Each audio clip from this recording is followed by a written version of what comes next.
a wonderful, wonderful thing to have. So thank you again for having this on and inviting me over once in a while. I really appreciate it. So today we have another very big topic. We're talking about sustainable development. These are words that are tossed around quite a bit lately across the world. So we'll just kind of go over what the role of the newest generations are. I will share my screen. Give me 1 minute.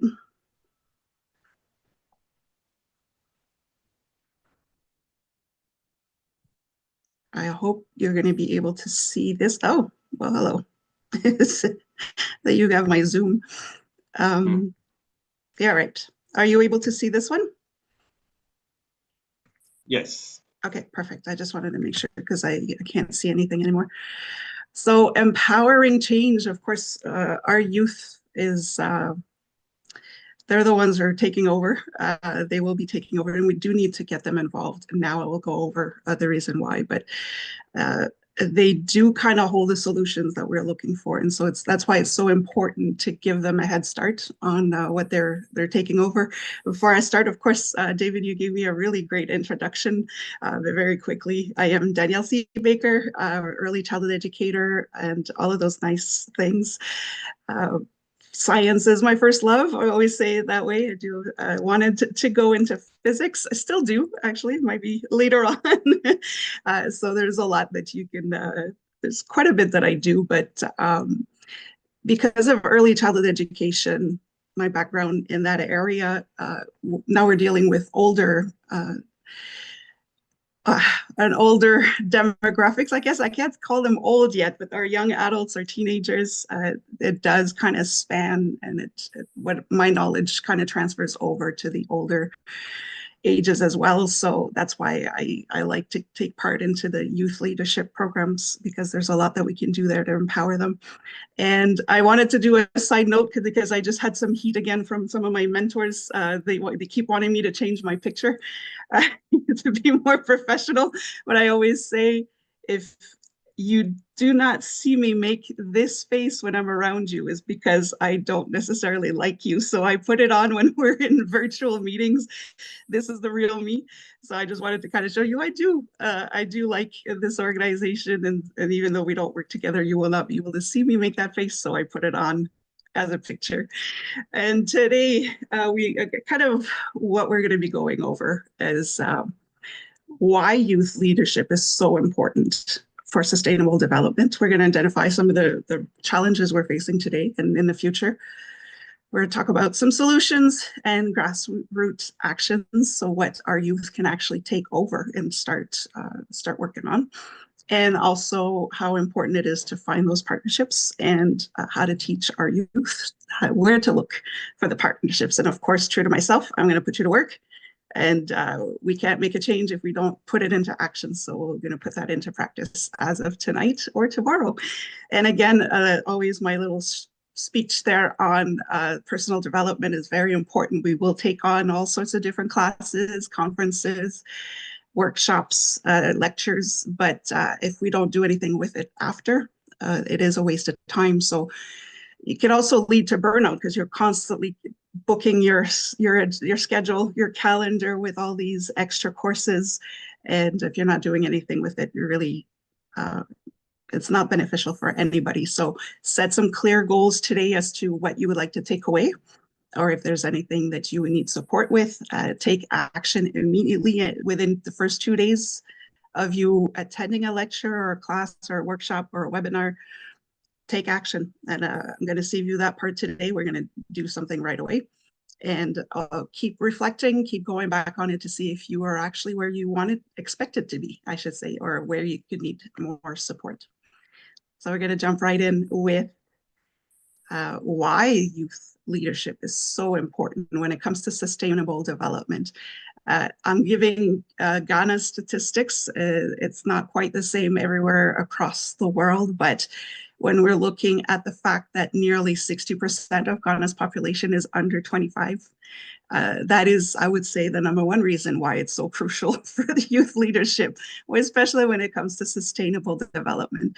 I think the reality that most people face, or most countries, are not necessarily countries, but even towns, cities, states, provinces, whatever they're called, is that often our youth move away. They go somewhere else to pursue their careers, to build their future. And so this is why it's so important to include the youth in our projects, into the long-term projects, so that we're giving them something that they can build here instead of building it somewhere else. So they're going to go where there's potential for growth. So we need to provide that for them in our area so that they can stay. Because imagine for Ghana, if 60% of the population moves away at the age of 19, 20, 21, we're in trouble. So it's kind of the same across the world. The youth really do see the world differently. They need to, because the world is completely different from what we've known. And so it's so important they come in with new solutions to old problems. We created these messes. We're expecting them to clean it up for us. And they really do have a new way of looking at things that will create better solutions for our old problems. I like to refer to our generations as the old dinosaurs. We don't do very good with change. That is shown a little bit everywhere, but our youth are in a constant state of change, especially in the last 5 years. So they are definitely more ready than we are to face the changes that we are facing now. So it's important that we give them the head start. But the problem is, when it comes to leadership, the great leaders come with life experiences, and our youth don't necessarily have those yet. So our role as the older generations is to really act as mentors. We have to move away as a leader. We have to move away from do as I say type of mindset to let me help you with the experiences that I've had. This is what the solution you're proposing could look like. So we're giving them wisdom, I guess we could say, from our life experiences, but with their mindset that they're ready to take on the world. And of course, those are the reasons why we can't meet our goals when it comes to sustainable development, because they're the ones who are going to get us there. So of course, before I move on with all the challenges in that, we need to make sure that when we are trying to solve a problem, when we are talking about solutions, we need to make sure we have all of the same definition of what we're solving. So these are things that you have to keep in mind when you're working with your group. Is what does sustainable development mean to you? What does it mean to everybody else? Do we have the same definition? Let's define that now, so we know we're solving the same problem. What do you think the role of the youth is for the world's future? Right. So that also, if we have different visions of what the youth are going to do, that's going to create some obstacles in achieving our goals. And then, of course, this can be very overwhelming. I think it's why it is so slow for us to make change and progress when it comes to sustainable development, is that it's overwhelming. There's so much to fix, and it's on a global scale. So it is overwhelming. So let's find one issue that our community needs now, and let's work on that, because everybody may have a different reality. So their one issue will be different. So let's find that one that is good for the collective, not for our own personal agendas, but for the collective, for the community, for the country, for the world. I looked up, I did a little bit of research for Ghana specifically, because of course this is where the leadership series are based on. You have the Big 17, which is on a global scale as well, but is very well defined when you look it up under Ghana's Sustainable Development Goals. There's the Big 17 regions. Is it 16? Yeah. 16 regions. Okay. Sorry. Okay. All right. I did not get an updated version then, but thank you. So when you look at them, and there's 17 on here, but it can be overwhelming when you're talking about no hunger. That is a pretty broad definition. Of course, am I ever not going to be hungry? But we're not going to kind of spend time on defining those. But it's really when I say let's let's isolate some that are a bit more current with our realities. And I put four there. Those are the four that across the globe seems to be some of the main issues that the world is dealing with right now. So let's see what those key challenges are in those categories. I'm not saying that you need to pick four. You can start with just the one.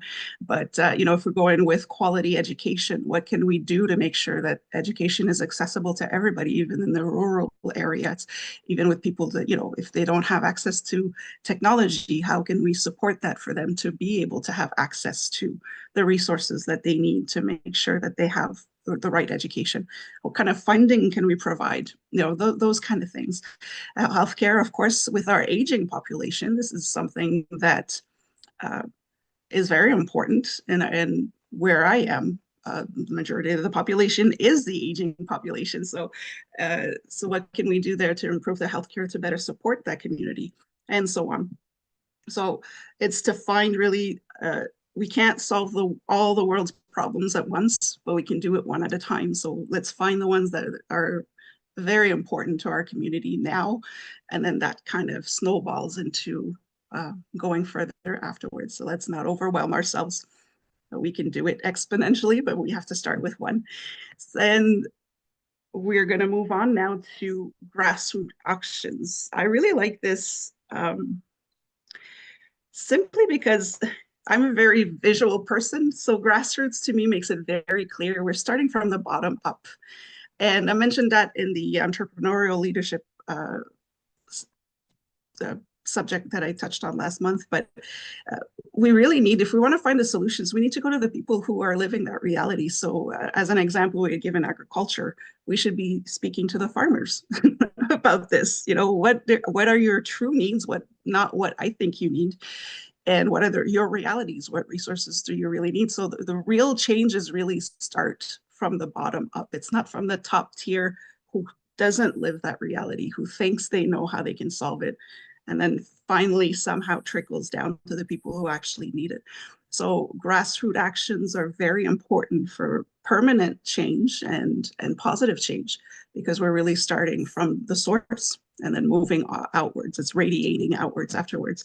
And also the fact that you don't need government approval to improve your community. There are some, of course, but generally, as an example, if there's a group of students who want to organize tutoring for underprivileged children, you don't need your president's approval for that. You can go ahead and do it.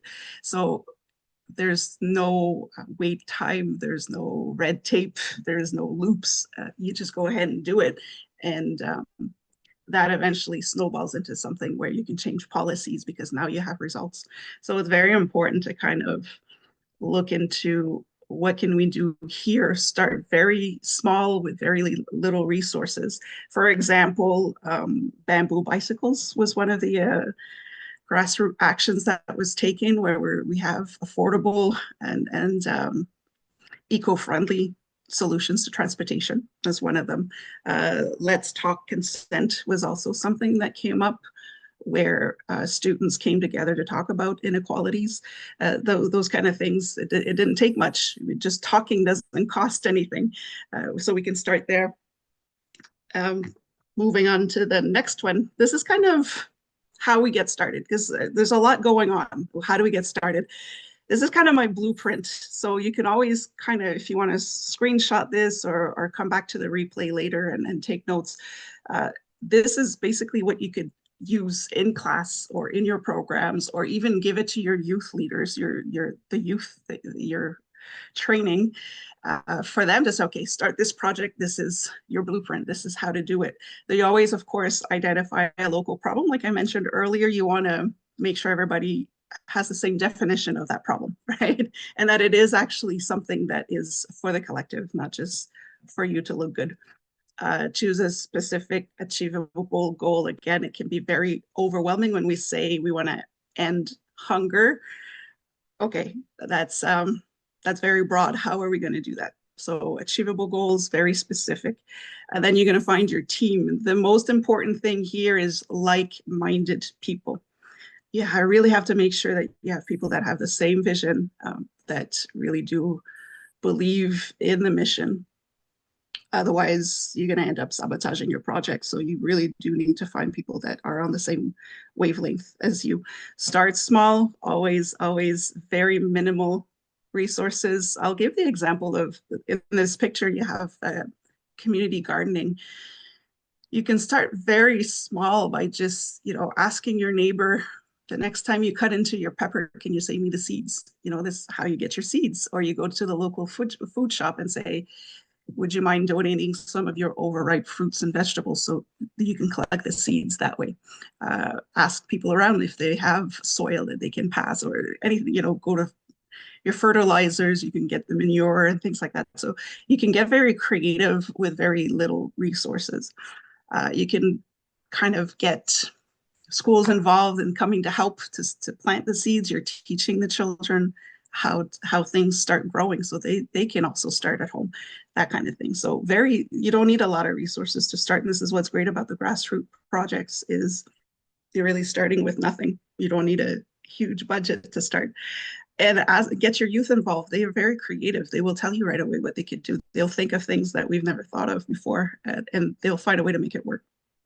That a great example of this, a little sidetrack, but it is relevant to this. We had a little boy that we worked with who wanted to have for Christmas, have a huge thing. There's a very secluded town in the north that has no roads. It's only accessible by plane. So kids don't necessarily get gifts and things like that. So this little boy was planning to have a Santa visit where Santa could come over and bring all those gifts for all of these children. And the teachers were like, okay, we really want to help, but he says, I only have this one problem and I need your help for this. And everybody just assumed it was to get the plane, right? Get Santa over there.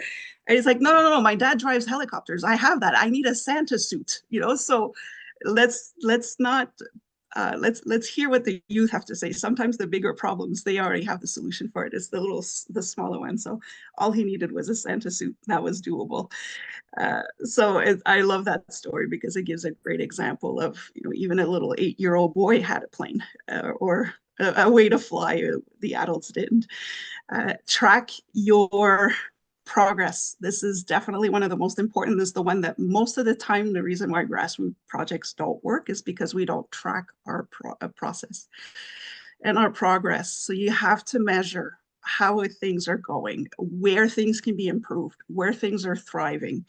Really track it because that is where you can get your funding. If you're looking for funding, things are working, you have data to show, you have results, you have pictures, you have testimonials. This is where you can then approach a partner and say, okay, these are the stats, this is working. So can we have your support? If you come in for funding and you're pitching, you can have the greatest pitch in the world, but if you don't have results, if you don't have data to back you up, they won't. It's harder. I'm not saying it's not possible, but it's harder. So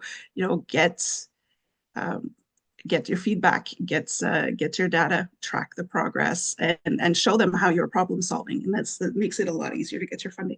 And then tell your story. Use social media. This is the world that we're in right now to attract your support, but don't get discouraged. Social media is a strange place to be. And I'm sure, David, you could vouch for that, but you can post everything on every platform there is out there and you will never have support. People will not necessarily like or share or comment or anything, but everybody's watching. So keep posting. People are listening. People are watching. It's kind of creepy. They're not supporting. They're not giving you comments, but they're all watching you. So keep doing it. You're going to inspire people to keep going. People are going to start talking about your projects, even if you don't know it. And somebody will come up and say, I heard you're doing this. I have this to help you. So, and it's usually when you're ready to give up because you're not getting any feedback or support. It's usually then that you're almost there. You're really there. Keep going. Don't give up. So that's the message you want to give your youth as well. Don't give up. It's going to come. Partnerships. I think that's the one that people dread the most is going for funding. How many times can you take a no, right? So I will talk a little bit about why these particular partnerships can be beneficial.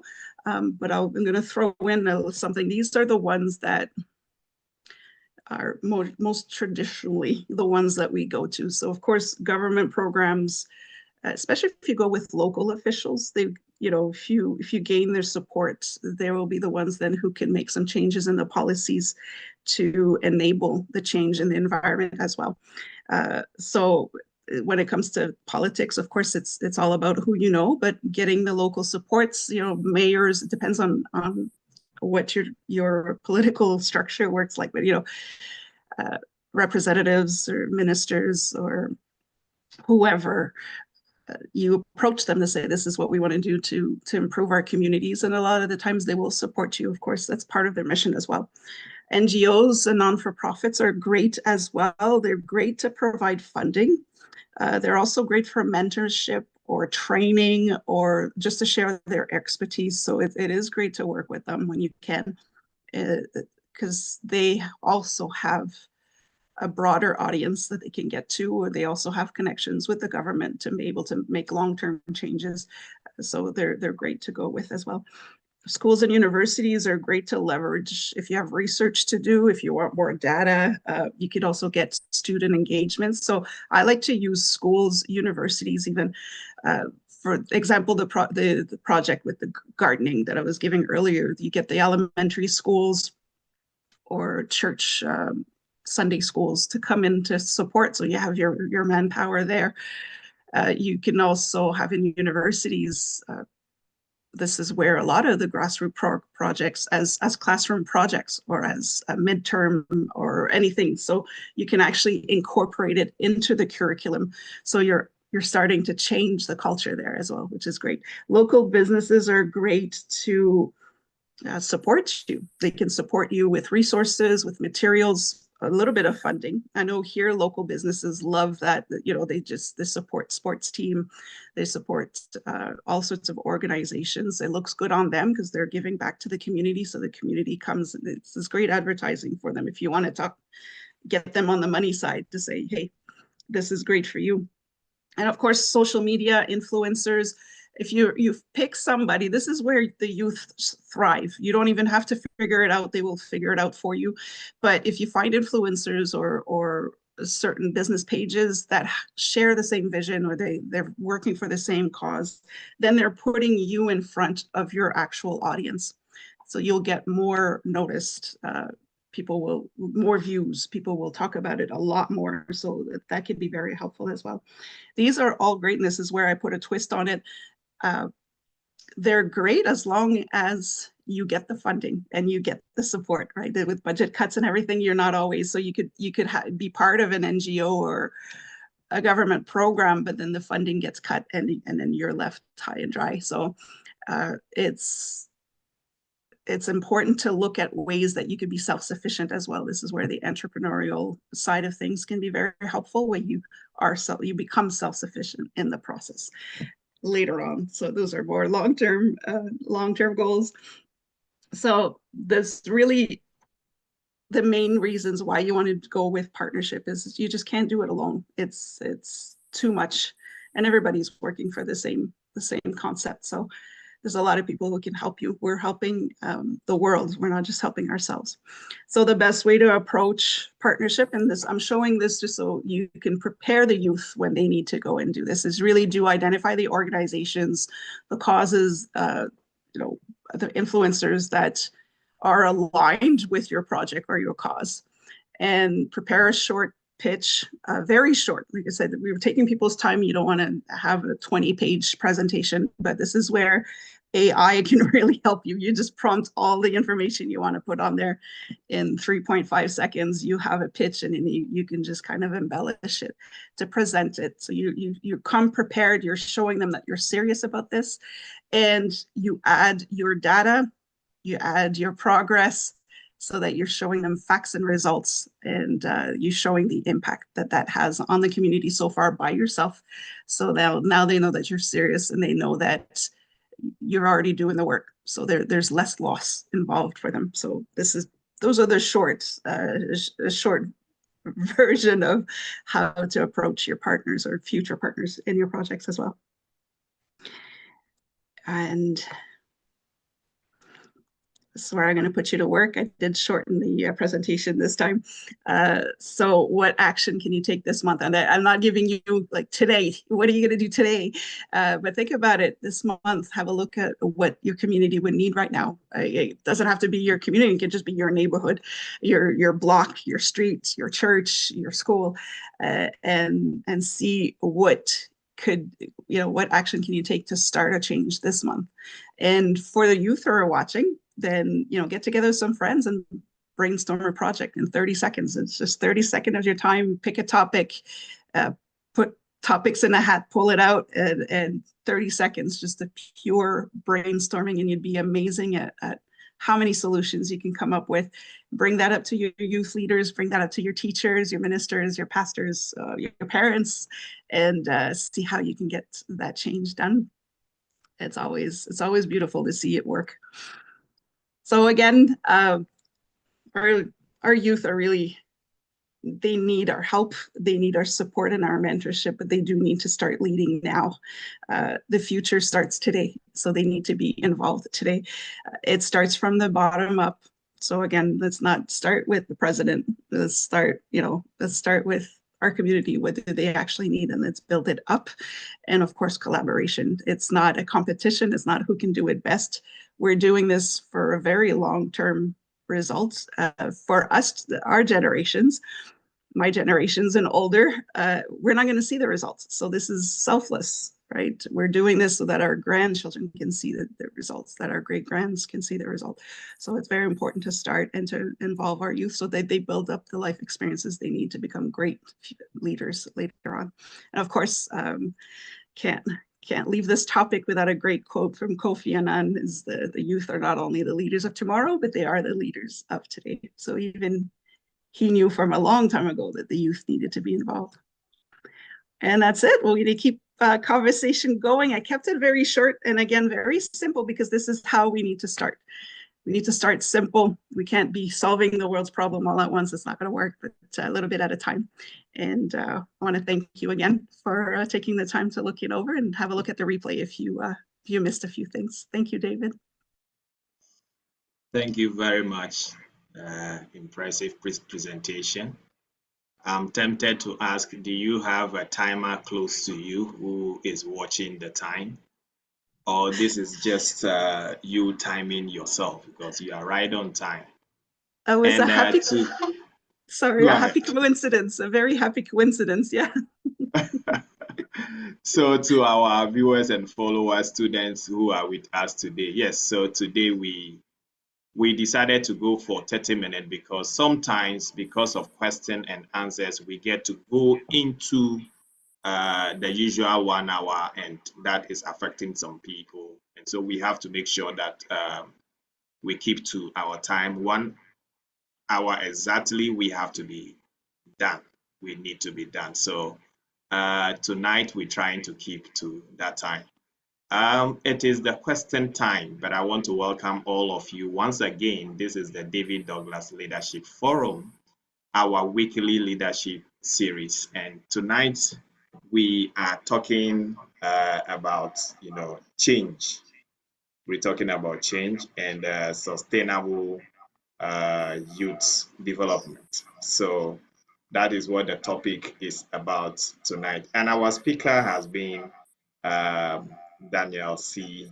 Becker, speaking to us from Canada. And I believe she has done justice to that. Now, reasons why I am much interested in this presentation and will encourage our students on this platform tonight to take serious note about this as this. When the presentation is going on, what I deduce much is about job creation. It's about how you can create something for yourself. And when you finish university, instead of you looking up to somebody to set up for you, you can set up yourself. And so she took us through the processes by which these can be done. And so if you haven't been here with us, From that time, I'll run you through it briefly, what she shared with us in terms of grassroots. Just trying to get that. Okay, so what our speaker talked about tonight, when you are beginning, or when you are, if you are an organization who is trying to build a community or to develop a youth, identifying a particular project or business or something that you need to do. This is what she said you need to do. First of all, you need to identify the local problem, and choose a specific achievable goal. So it means that you, as a student who is here with us tonight, finishing school, where you are thinking what you need to do. Either you have to go in for an employment or whatever. If you are thinking of that, you're not getting solution, the best thing is that think of what you can do to help yourself. What do you need to do whilst you are in school? Begin to do your research. What are the best businesses out there that you need to do? And so she talked about mobilizing a team. But if you are an individual, you don't need a team. You just have to begin to do what you need to do. Then start a small pilot. These are steps that she took us through that can help us if we want to do something for ourselves. Then you need to track your progress, and then you tell your story. She also talked about people that you need to partner with. But in our part of world, this is not working because partnering with government will take a whole lot of energy. And at the end of the day, you might not be successful. So in Africa, it is difficult. But there are civil society organizations, the CSOs, the NGOs, the non-profits, they are there. They can support you when they identify something in you, they can support you.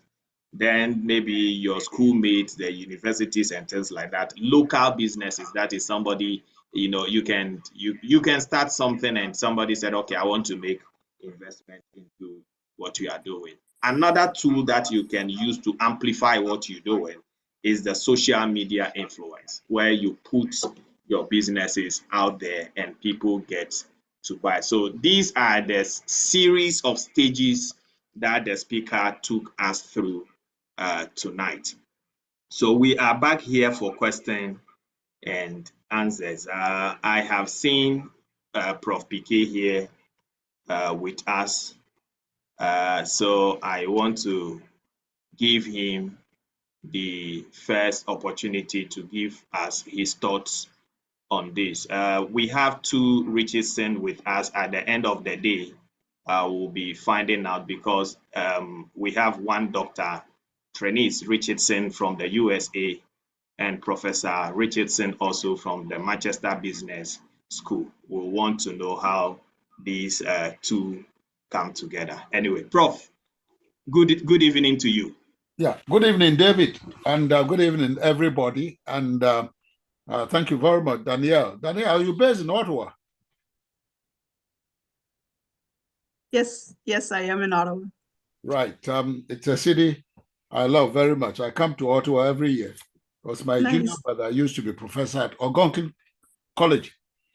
And therefore, I used to come visit him every year. So it's a city I love very much. I love Canada. If I was still 45, I want to come to Canada and work for at least 10 years of my life in Canada. Beautiful country, very nice people. Thank you very much for your presentation today. Yeah, you made a point correct that youth leadership is very, very important, because ultimately they're going to take over from us and they will only do what they know how to do. So getting them to embed in themselves the proper type of leadership is important. And this is where we, as the senior ones, would must get them to learn the right way to lead and the right way to bring change. And therefore, we need to become good role models for them.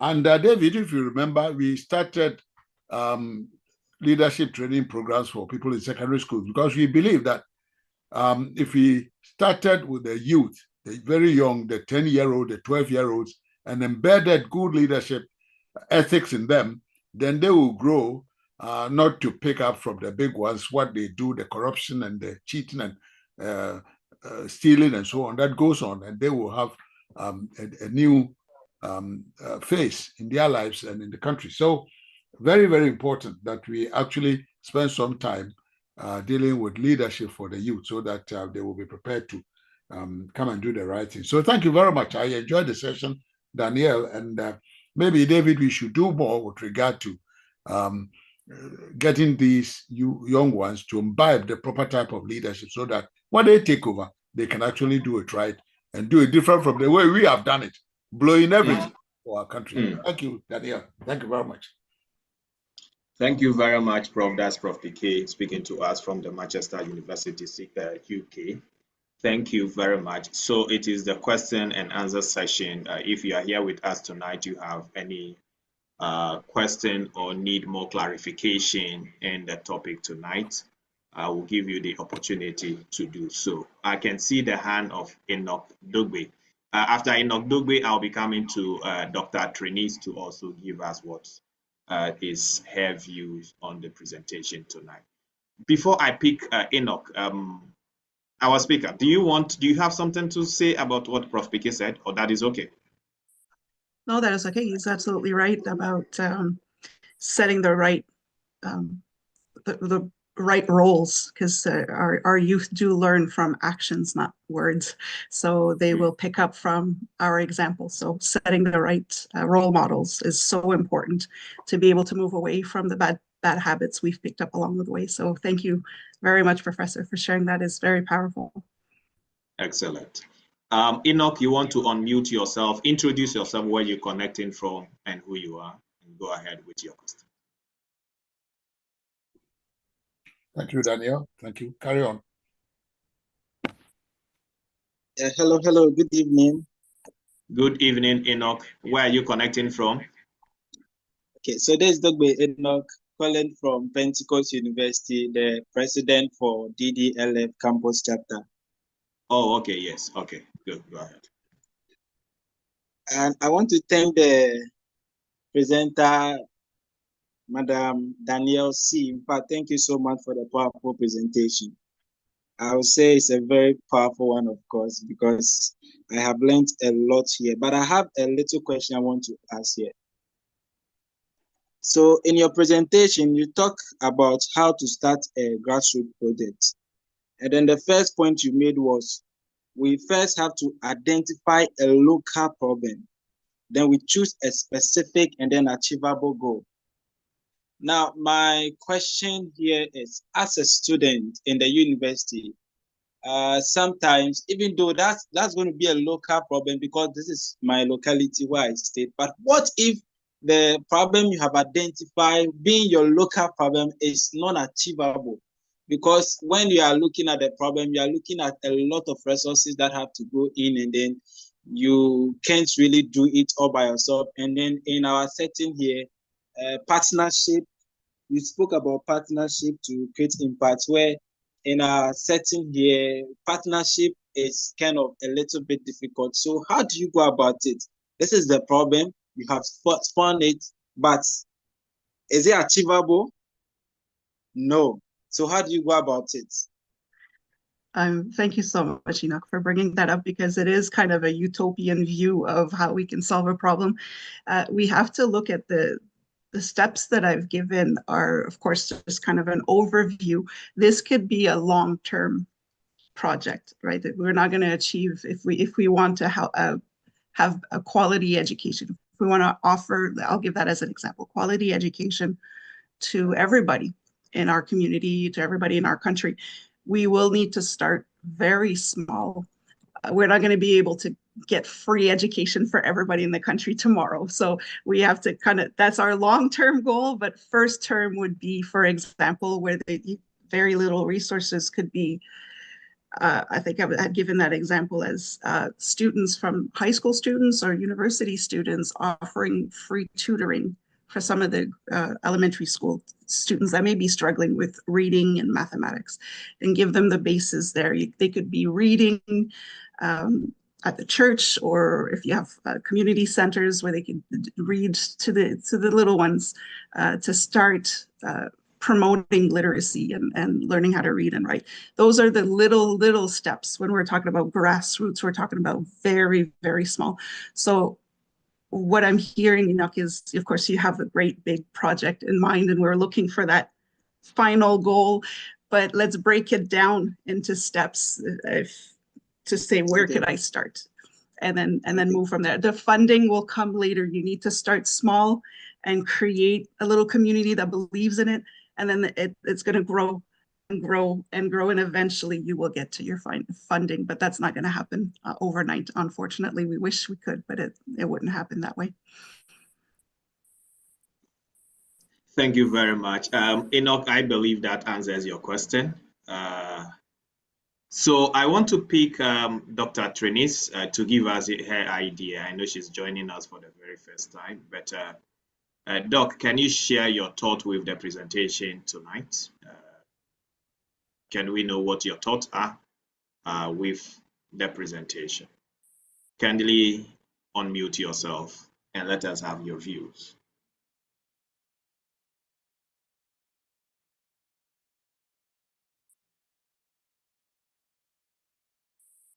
Yes, please try it again. Oh, there it is. Okay. I was just allowed to unmute. Can you hear me okay? Yes, we can hear you. All right. Yes, Trinace Richardson. I am from the United States, and privileged to be on the call today. Thank you so much, Danielle. This was so helpful and insightful. I gleaned so much from it. I would love to have you delve into a bit more about the grassroots effort, the steps that you gave. What it reminded me of, as it relates to taking small bites at a big problem, whatever that might be, is the book Atomic Habits, and the idea that when we want to do something major, it is these small steps that make the most difference, and that we can't take it all at once in. And so thank you for reiterating and emphasizing that. I would ask if you wouldn't mind saying something about maybe project management tools, or something as it relates to how we could possibly manage a project or an initiative of any kind, no matter how small or big it is. I think it's important for us to think about how we organize ourselves, not just mentally, but also whether it's in writing or technological tools that might be able to help us. Have you found any that might be helpful? Yes, absolutely. Thank you so much for bringing that up, because those are important steps. The steps that I gave in are of course just an overview. You do need to get into those details if you want to achieve those goals. So in terms of project management, I believe, from my experience, any of the traditional ways of project management will work. But in this case, if we want to involve the youth a lot more into the project, the experiences I've had is we bring the youth in, but we're just telling them what to do. We're using them as assistants more than leaders. So we need to make that switch. And I'm talking about my personal experience. I'm not saying that's what it is everywhere, but is when you're in the brainstorming phase of this, where you've identified which tiny little step you want to take, and how you're going to manage it, what resources you have. And then on the project management side of things would be to look at, what do we have that we can start with, and what are we missing, and start from there. This is where the project management would be, to say, where can we find, do we need to seek mentorship somewhere, do we need to ask for a grant? That I stay away from those in the beginning. We really want to start small to empower the youth, so that they're coming up with their own solutions and they're seeing the results. So the example that I gave earlier about asking your neighbor for seeds from the vegetables they're cutting, that's something that actually happened with one of our projects. And these were 4-year-olds. We were growing a garden in the school. And we were saying, okay, where are we going to find the seeds? Expecting them to say, we'll just buy them at the store. They're very easily accessible here in Ottawa. But for them, it was just as, well, my grandma has a garden, so she can give me the seeds for the corn, and she can give me the seeds for. So it was just great to see the brainstorming and who's responsible for what. So that would be one of the biggest things, to sit down and say, now we know where we're heading. We're all on the same, on the same playing field. Who's responsible for what, and are we going to give timelines, right? What's our timeline? And then when I was saying about tracking progress, is going back to it regularly to, write dates. It's okay, in a week from now we're going to check this again, in a month from now we're going to check this again, so that we haven't been sidetracked, that everybody is still on board, and that if we're missing anything else, this is the time to get it now and not wait at the end of the project. So the project management wise is really just to structure, give ourselves a time frame to work with, and also kind of a mindset of how are we going to troubleshoot as we go along, and go from there. Maybe our little goal, or it was too big, so let's break that down a little bit more, and start slow. So that I'm hoping that answers your question. So really just to keep it simple, but to keep the youth involved in it, in the problem solving, so that they get the experience they need for later on as well, knowing that they've done this already. So we're building their confidence and their self-esteem in the process. Yes, thank you, Danielle. That was helpful to hear. You made me think about when sharing those assignments and who's responsible for what.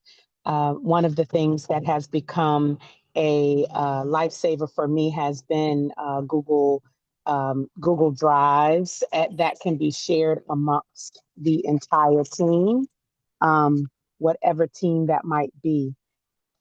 And the idea that those folks, forgive me for background noise, but that those who are on each of the projects or tasks can be assigned and share. Documents can be shared at the same time, corrected at the same time. Checklists can be made, tasks can be made. It's just, and nonprofits get discounts from Google Drive. They literally call it Google for Nonprofits. Just wanted to offer one of those types of tools to help with, whether it's time management or assignments or task completion, because that kind of thing, being able to have everyone on the same tool, is also helpful to keep it going and get it to completion. Thank you very much, Dr. Trene. So we will be giving you the opportunity to take us through those processes, if time permits, maybe any of the upcoming week that you are available, we will give you a slot to take us through. I will prefer it to be a build-up from what Danielle's talked about today, but unfortunately we have a different speaker for next week. But we're looking forward that if the following one you're available and you want to do a presentation on that, that'll be fine. I would love that. Thank you so much for the offer. Thank you very much. Right, so, well, this is why we will draw the curtains of tonight's question session. It is 7:53 p.m. here in Ghana, and I believe in the USA, EST, it should be 3:53, CST 2:53. Daniels, I need to take your time. I don't know your time zone, so sometimes it's difficult for me to put it on, but I'll pick it. And in the UK, it should be 8:53. So we thank you all for your time. We thank all the students who has been here with us. I can see the president from Accra Technical University, you are here with us. Pentecost University, you have asked the question. Thank you very much. KNUST, thank you very much. And Legon, I'm not seeing Legon here today, but I believe there are other students from Legon who are here with us. Thank you all for your time. Alf, you joined us lately. I don't know if you want to make any contribution, but in the absence of that, we want to thank everybody for your time. few announcements before we close for tonight. The organization in July to August is organizing a program called AgriTour Art Festival and Global Leadership Award. This is an event, to promote agri, creative arts, and tourism here in Ghana. And, we having people coming globally to participate in this event. With us here tonight, we have a Hollywood star who is joining us on the platform, and I'm going to give her the opportunity to tell us more about this event and what should people expect out from this event. Rema, if you can hear me, please kindly unmute yourself and tell us more Hi. about the event. Hello, and thank you so much for having me. My name is Rima Kapani. I'm a director, multi award winning producer, and CEO of Echo Dreams Production. I feel incredibly honored and grateful to be a part of the upcoming 2025 World Leaders Awards Gala in the incredible Ghana this July, August. Thank you so much, David Douglas Leadership Forum. At the gala, my film, Believe It, Miracles Still Happen, and three inspiring music videos will be premiered twice.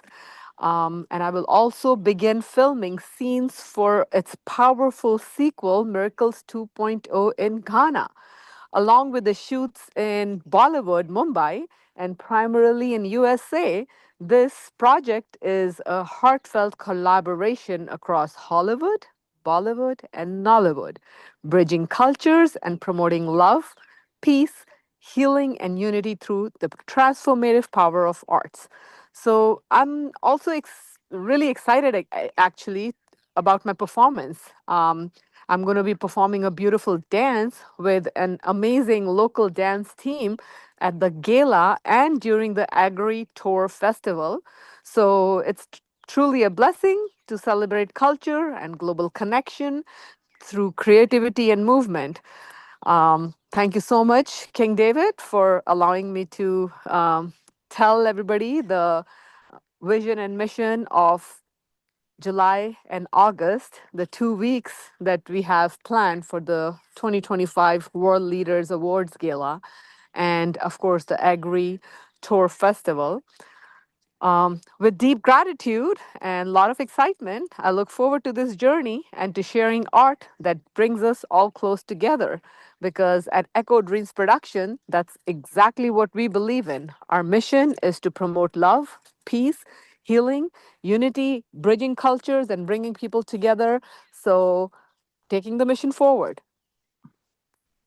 Thank you very much, Princess Rema. So you've heard from Princess Rema, and she is the producer of the Believe It, Miracle Happen, and we're going to shoot that movie here in Ghana during the event.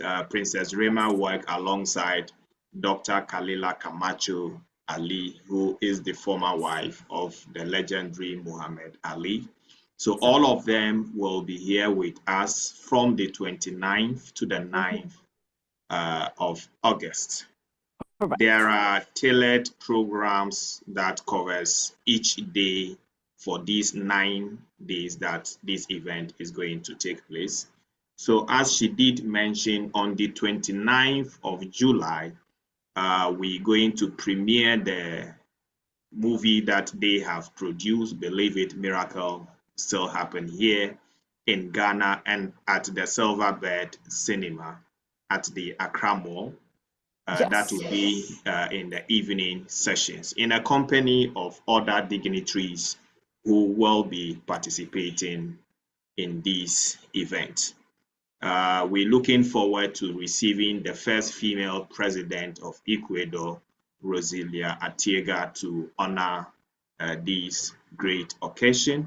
And we're looking forward also to receiving the First Lady of Nigeria, the First Lady of Sierra Leone. And so these First Ladies are coming in because of our Vice President here in Ghana, who is also part of this event.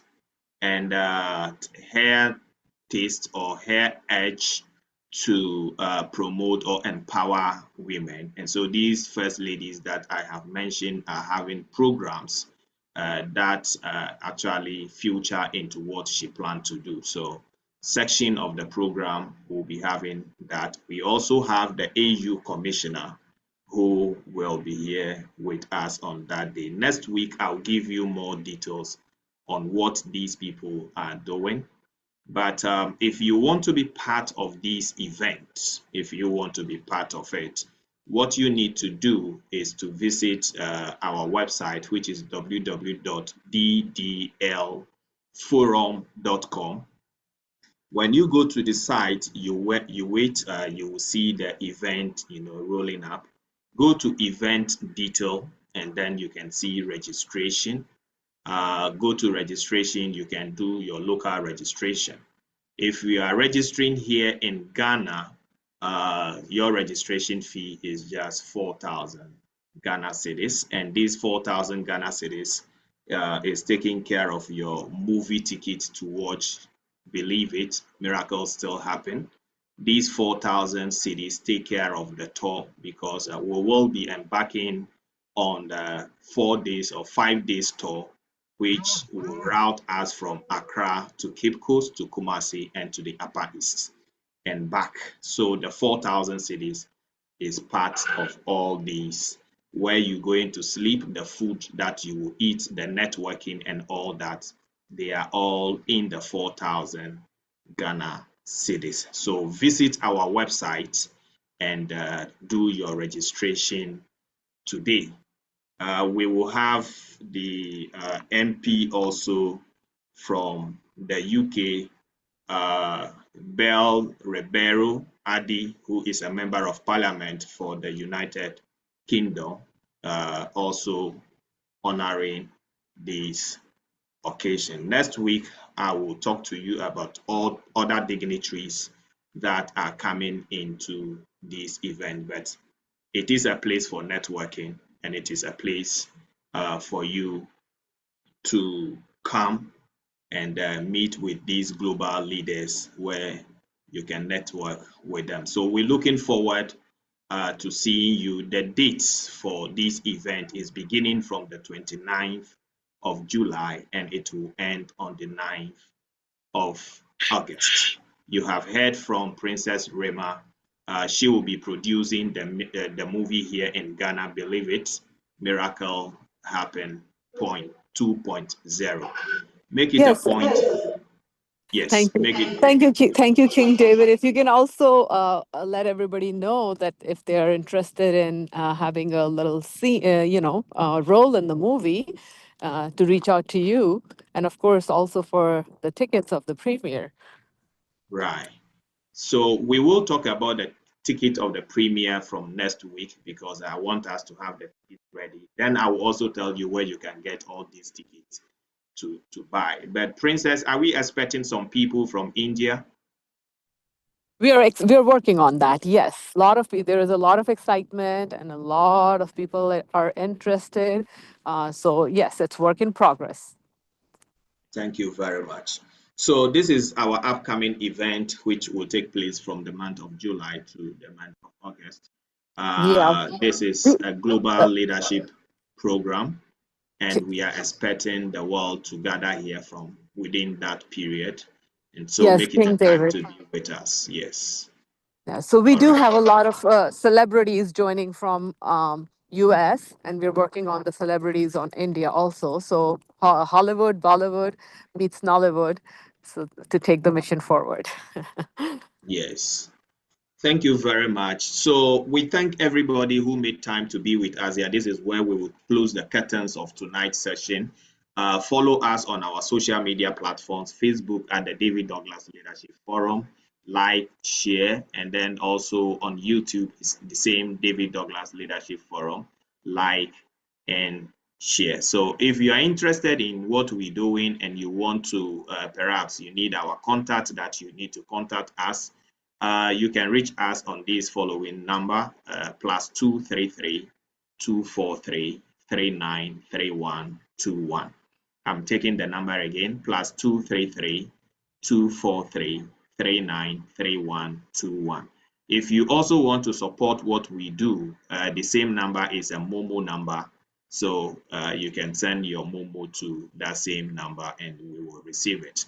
Our office is located at the World Trade Center at the right opposite the National Theater. And if you come around, you call us, we will meet you and bring you to where we are. Thank you very much for tonight. Next week, we will be here again for another wonderful session. And our speaker next week is Dr. Marcia, who will be speaking to us from the USA. And she will be speaking on the topic mental health and leadership in times of crisis. Mental health and leadership in time of crisis, how you need to balance this and how you need to manage this.